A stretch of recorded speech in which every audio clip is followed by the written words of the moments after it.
Bismillahirrahmanirrahim. Salatu wassalamu ala sadiq al-amin. Bonjour, je m'excuse, je suis un peu fatigué, mais cela ne m'empêche pas de répondre à une question qu'on m'a posée dans le net et qui concerne la fonction et la mission. Quelqu'un m'a posé cette question concernant ces deux notions. Alors, ça concerne un de mes livres qui s'appelle Les Illuminations de la Mecque. Et dans ce livre, je traite de ce qu'on appelle la doctrine de Ibn Arabi, la doctrine akbarienne. Donc, j'utilise l'expression la fonction de Ibn Arabi. Il s'agit quelle est la fonction de Ibn Arabi. Alors, ce monsieur m'a posé cette question, ne serait-ce pas la fonction ou la mission? C'est-à-dire, est-ce que ce ne serait pas l'expression correcte, c'est la mission de Ibn Arabi? Alors, je lui ai posé une question, la question est, quelle est la différence? Quelle est la différence donc entre la fonction et la mission? Alors, il m'a répondu que la fonction, c'est un travail sans la foi, l'iman, le cœur, alors que la mission est un travail avec la foi. La fonction serait le travail avec la foi et la mission, le travail avec la foi. La fonction, le travail sans la foi et la mission, le travail avec la foi. Donc nous voilà avec trois notions, la fonction, la mission et le travail ou l'activité. Donc, quelle est la différence entre la fonction et quelle est la relation entre la fonction de quelqu'un, sa mission et son activité? Alors, quand j'utilise le terme fonction, surtout en ce qui concerne quelqu'un comme Ibn Arabi ou quelqu'un qui a une certaine importance, ça n'a rien à voir avec la fonction publique, les fonctionnaires, etc., avec l'activité, si vous voulez, professionnelle. La fonction, c'est en quelque sorte la raison pour laquelle, en quelque sorte, puisqu'on parle d'un sujet qui concerne l'existence même de l'être humain, l'existentialisme, c'est, si vous voulez, votre fonction, c'est la raison pour laquelle vous êtes dans ce monde. Quelle est la raison pour laquelle, si vous voulez, quelle est la raison de votre existence finalement? Qu'est-ce que vous faites sur cette terre finalement? C'est ça votre fonction principale. Alors donc, pour donner tout de suite un exemple, on dit par exemple quelqu'un, il a comme fonction, il est directeur. Il est directeur d'une société ou d'une usine. Donc sa fonction, c'est être directeur. Il est directeur, c'est sa fonction. Et donc sa mission va si vous voulez, suivre, si vous voulez, va suivre donc cette fonction. Hein, du moment qu'il est directeur, il a une mission ou des missions, par exemple, promouvoir un produit dans une région ou dans un pays. Ça devient une mission, si vous voulez, qui va découler, si vous voulez, de sa fonction qu'il est en tant que directeur. Et son activité va suivre, si vous voulez, logiquement, cette mission. Ça veut dire son activité va suivre. Donc, ce qui est le plus important, c'est la fonction, parce qu'elle a, si vous voulez, elle concerne, si vous voulez, le niveau principiel. C'est la fonction principale d'un être, et de cette fonction découle donc sa mission et son activité. Alors donc, pour revenir à Ibn Arabi, moi j'ai voulu répondre à une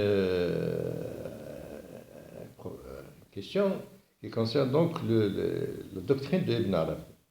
Alors Ibn Arabi, souvent on dit que sa doctrine c'est Wahdat al-Wujud, l'unité d'existence. Bon. Alors ceux qui disent ça, en général ils ne connaissent pas ce que ça veut dire Wahdat al-Wujud. Et deuxièmement, ils ne connaissent pas la doctrine d'Ibn Arabi. Ça c'est courant. Donc, d'abord, l'unité d'existence, c'est une notion qui est qui concerne, si vous voulez, c'est un concept philosophique. Ça concerne la philosophie. Et donc, c'est pas du tout une notion spirituelle ou c'est pas une notion, si vous voulez, soufie. Il est certain que Ibn Arabi utilise cette expression, ce mot, le wujud, l'existence. Et d'ailleurs, on le trouve dans la khutbah, le premier texte du livre, les illuminations de la Mecque. Donc, il utilise donc dans la première phrase, si vous voulez, du premier texte de son livre, le mot wujud. Alhamdulillah, alladhi awjada al-ashya. Gloire à Dieu qui a fait existence des choses. وجعل وجودها وقفا لتوجيهها لكلمه. Donc, gloire à Dieu qui a fait exister les choses. Il a mis son existence dans son orientation vers sa parole. Bon, etc. Bon. Et ça, si vous voulez, ça résume un peu la doctrine d'Ibn Arabi, les deux ou trois premières phrases de son premier texte de Salah Khutbah. Alors, qu'est-ce qu'il entend par fonction? Qu'est-ce qu'on entend? Si vous voulez qu'on classe, si vous voulez, qu'on dit de la doctrine d'Ibn Arabi en fonction du wujud, de l'existence, c'est pas wahdat al-wujud, c'est plutôt maratib al-wujud, c'est-à-dire les degrés de l'existence. Donc c'est ça, c'est plus proche de la vérité. Alors qu'est-ce que c'est que ces degrés de l'existence? On trouve aussi chez Cheikh al-Jilli, dans son livre L'insan al-Kamil, l'homme intégral, cette question de les degrés de l'existence. Il les a même présentés sous forme de 40 degrés d'existence, selon la lettre M, dans le chiffre, dans la valeur numérique est 40. Nous n'allons pas entrer dans ces détails. Disons d'abord que pour Ibn Arabi, il y a deux genres d'existence, deux genres principaux d'existence. Si l'existence avec vie et l'existence sans vie. Donc, l'wujud al-hayy ou l'wujud al-mayyit. Donc, il y a deux genres d'existence. Il y a une existence qu'on peut considérer comme une existence avec la vie, une existence vivante, et un autre niveau. L'autre niveau, c'est une sorte d'existence sans existence, sans vie. Alors, pour donner tout de suite une illustration de ça, on trouve dans l'art contemporain, dans la peinture, ce qu'on appelle la nature morte.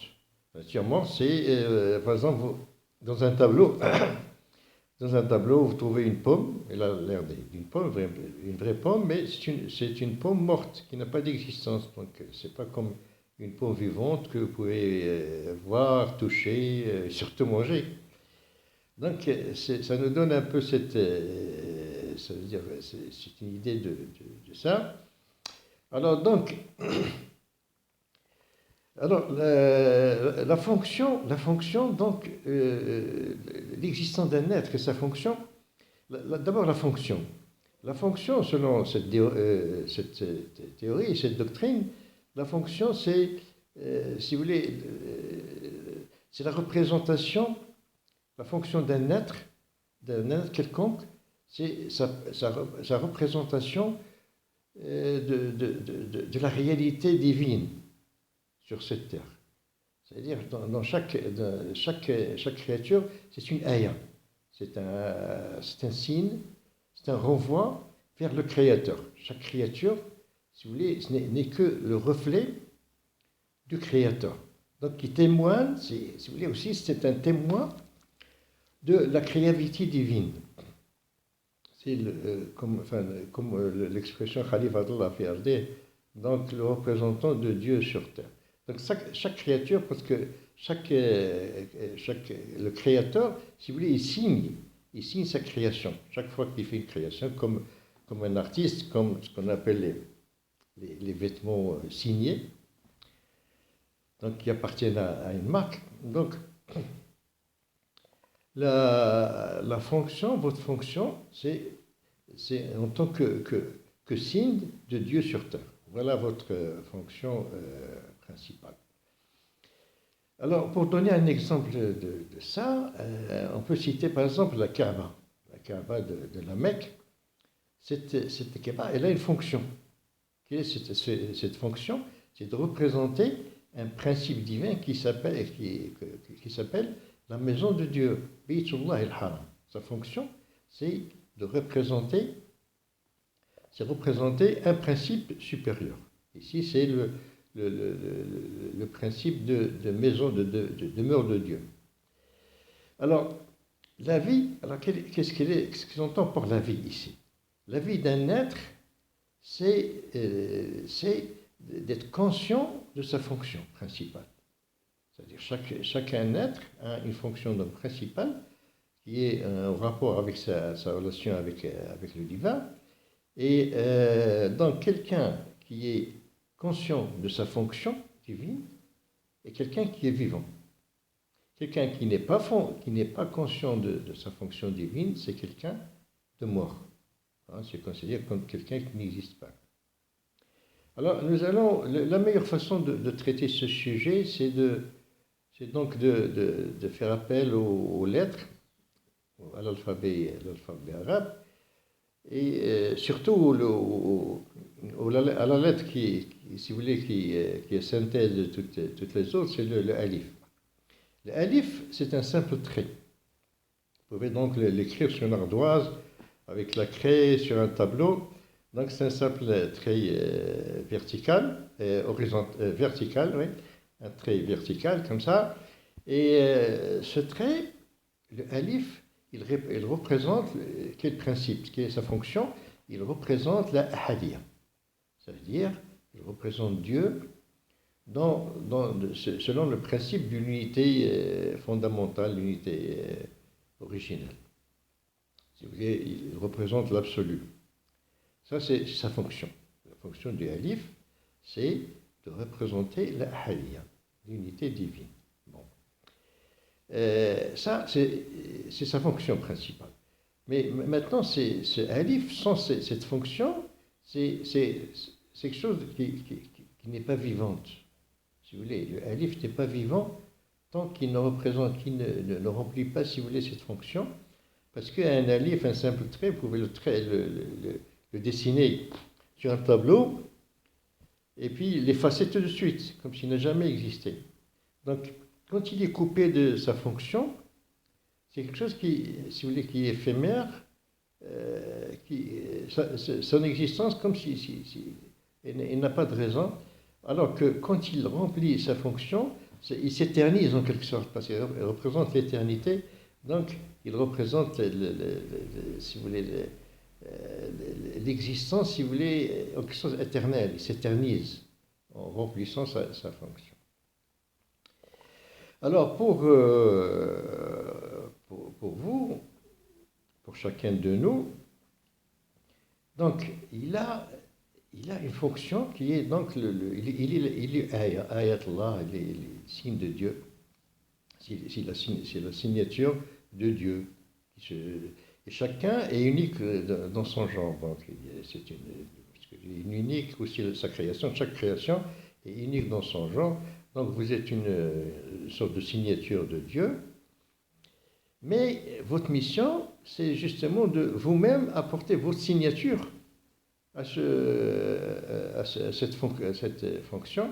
Donc, vous avez également donc apporter votre propre signature. Vous n'êtes pas comme les autres. Et votre activité va suivre, si vous voulez. D'abord, être conscient de sa fonction en tant que représentant de la divinité dans ce monde. Donc, vous êtes quelqu'un de précieux, n'est-ce pas? Et votre activité va suivre, logiquement. Va s'intégrer dans votre mission. Alors, votre mission, c'est quoi, finalement? C'est de trouver d'abord votre nature. Si vous voulez, pour revenir aux lettres, il y a la lettre alif, n'est-ce pas? Et il y a les 28 lettres. Il y a les 28 lettres arabes qui représente 28 natures qu'on va retrouver dans les êtres humains. Donc, chaque être humain, il a une nature, si vous voulez, qui va être reflétée ou symbolisée par une lettre. Et à partir de là, chaque lettre, elle va représenter le alif, si vous voulez. C'est un alif d'une certaine manière. Si vous voulez, si le alif, c'est un trait vertical, donc il représente en quelque sorte l'absolu ou la transcendance. La lettre bas, elle est horizontale, n'est-ce pas? Donc, elle va représenter le principe divin, si vous voulez, dans la logique horizontale, donc dans la manifestation. Et dans la lettre bas, il y a un point sur la lettre qui représente Sir ilahi, le secret divin. Si vous voulez, en quelque sorte, si le alif représente la transcendance, si vous voulez, Tnzi, en quelque sorte de Dieu, le bas représente l'émanence, si vous voulez, le secret divin dans chaque créature. Bon. Et chaque lettre va représenter, donc, il va représenter quelque chose de l'alif, c'est une forme de alif un peu particulier. Donc chaque lettre, il va prendre, si vous voulez, une forme et un son qui est propre à sa nature, mais qui va revenir. Donc chaque être humain, donc, si vous voulez, sa nature correspond à une des 28 lettres. Et chaque lettre, donc, elle a des correspondances, si vous voulez, avec les éléments. Il y a des lettres qui sont, si vous voulez, Tsorabiya, de la terre, des lettres qui sont, si vous voulez, de la nature de l'eau, d'autres qui sont de la nature de l'air, du feu, etc. Chaque lettre correspond, si vous voulez, à un jour, à un mois, un as, etc. Donc, tout ça, si vous voulez, tout un ensemble. Donc, c'est à vous de retrouver, c'est votre mission, c'est retrouver votre propre signature dans, si vous voulez, dans cette logique divine, dans ce monde divin. Donc, votre fonction, c'est représenter Dieu sur cette manifestation, sur cette terre. Votre mission, donc, si vous voulez, de trouver votre propre, si vous voulez, signature selon votre nature, et votre activité va suivre. Va suivre normalement cette logique. Alors, votre mission, en arabe, c'est le muhimma. C'est le muhimma. Donc, c'est déjà quelque chose qui est important. Muhim, ça veut dire quelque chose d'important. Donc, votre mission est très importante. Ça, c'est d'abord un point. Et cette mission va suivre donc votre conscience, si vous voulez, selon vous, si vous êtes vivant ou mort. Donc, si vous êtes vivant, alors vous êtes conscient de votre fonction de représentant de Dieu sur terre. Ça, c'est votre fonction. Votre mission, c'est retrouver votre propre, si vous voulez, votre style de représentation de la divinité suivant votre propre nature. Et vous êtes pour cela quelque chose qui est très, très important. Alors, votre mission, votre muhimma, il y a donc c'est quelque chose d'important. Muhimma, c'est quelque chose d'important. Donc, c'est important, c'est quelque chose de très, votre mission est très importante. Alors, elle peut donc aller vers ce qui est vivant ou descendre vers ce qui est mort. C'est pour ça qu'on trouve dans le mot muhimma, fonction, il y a le hem et le himma. Le hem, si vous voulez, c'est le malheur. Le hem, c'est le malheur. Alors que le himma, si vous voulez, c'est l'impulsion ascendante, si vous voulez, qui vous fait monter vers la vie éternelle. Alors on trouve aussi dans le mot muhimma, mission, la question de l'expression qu'on trouve dans le quoi, hemmet bihi ou hemme biha. Hemmet bihi ou hemme biha.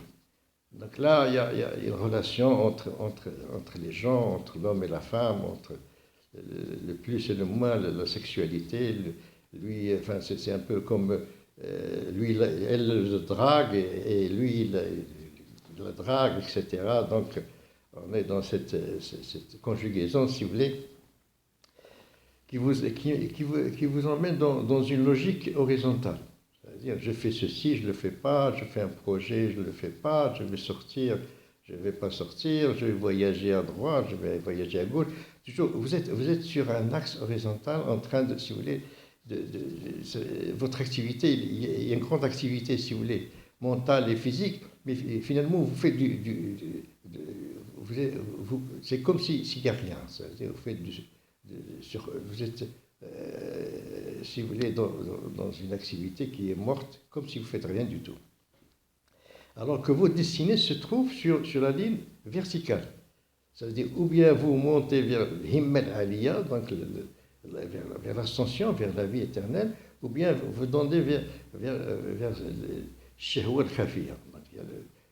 Le haut, le sens du haut, c'est Himmel Aliyah, donc l'ascension vers la vie, ou la descente vers tout ce qui est le Shehwa, donc les désirs, la sexualité, la recherche des plaisirs, etc. Donc là, si vous êtes vers la himma, le muhimma, vous êtes le muhimma, la mission, donc il y a la himma, c'est-à-dire la montée, et puis la descente, il y a l'hem, c'est-à-dire, si vous voulez, le malheur en quelque sorte, c'est le malheur de l'existence sans existence, l'existence morte. C'est-à-dire, vous dépensez beaucoup, mentalement, physiquement, mais vous faites du surplace, c'est comme si rien du tout. Et le travail, la fonction, elle suit ça, elle monte. Il y a le travail, si vous voulez, qui monte, donc il devient vivant, et le travail qui descend, qui devient mort.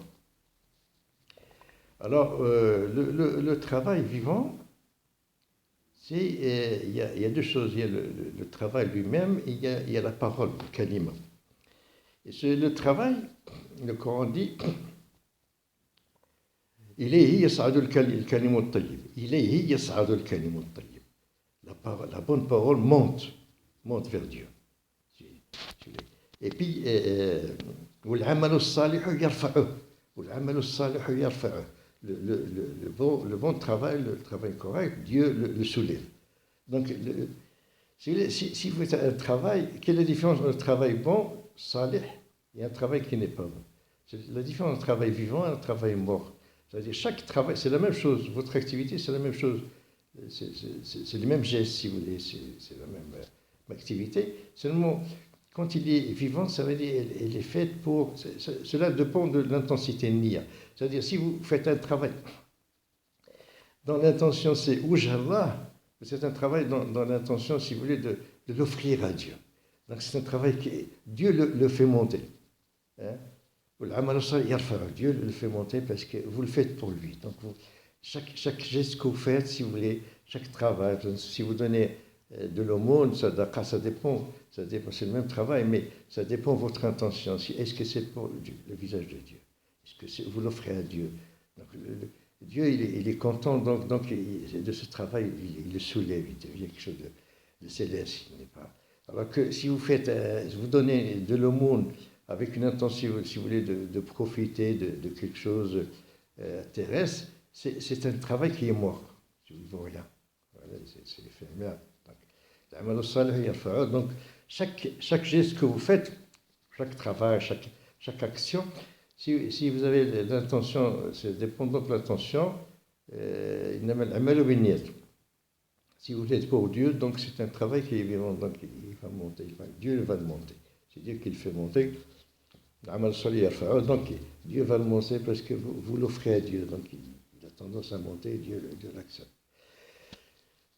Quant à la parole, donc la parole c'est la parole, bon chacun, mais on dit, il y a un tas de paroles qu'on répète, qu'on dit tous les jours, et ce sont des paroles mortes, parce qu'ils remplissent, si vous voulez, le monde inférieur.